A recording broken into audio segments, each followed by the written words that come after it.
We all know. Thank you. As we all know, work is serious business, especially in tough economic times. Most of us feel that since we're grown-ups who want to do our best on the job, we've got to be serious about it. But many companies, like Price Waterhouse, an accounting firm, are learning that we shouldn't overdo it, that there is value in encouraging employees to relax, to laugh, to play around a little bit. In fact, they're even spending money on the idea. At a recent Florida training session for 250 tax consultants, Price Waterhouse hired humor consultant Matt Weinstein to teach them how to loosen up. Your industry is not exactly famous for having a sense of humor about itself.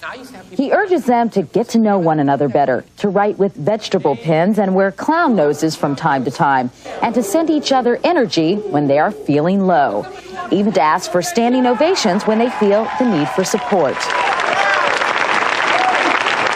He believes a company which encourages levity benefits, especially during hard times. At the basic level, it loosens up the stress that we're under so we can think more rapidly and look at things in a different way, because that's what laughter is about. Price Waterhouse even took their people to a comedy club one night to show them how the professionals do it.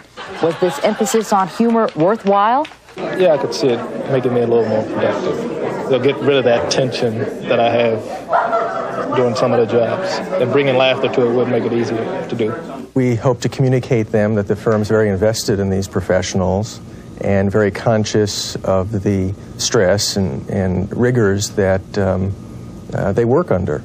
John Cleese, British actor, director, and producer, is a pioneer in using humor as a teaching tool.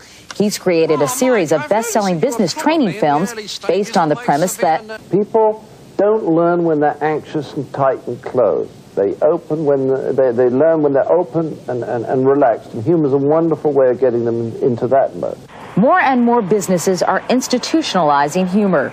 Ben & Jerry's Ice Cream in Waterbury, Vermont is a fast-growing company with a revolutionary corporate philosophy. If it is not fun, why do it? They have a group of employees called the Gang of Fun who plan regular events to put joy in the lives of fellow workers.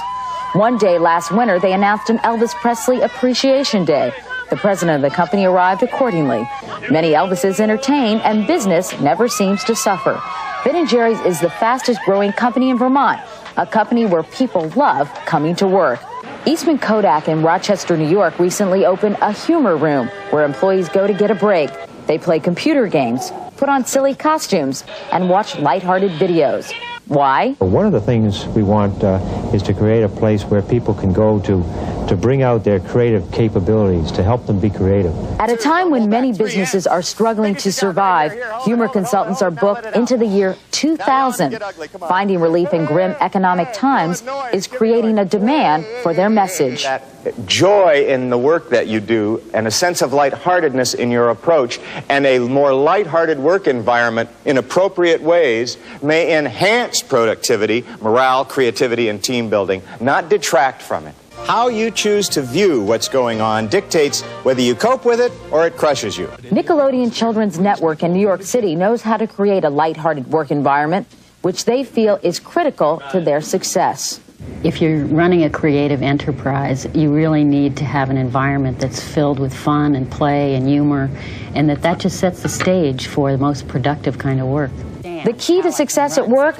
Take your job seriously, but yourself lightly. I don't know. Learning to laugh at work is serious business. Humor heals the soul, creates camaraderie, and gives people the balance they need to survive change and adversity. Experts agree that companies whose employees overcome their fear of being foolish will only benefit. And as someone once said, he who laughs, lasts.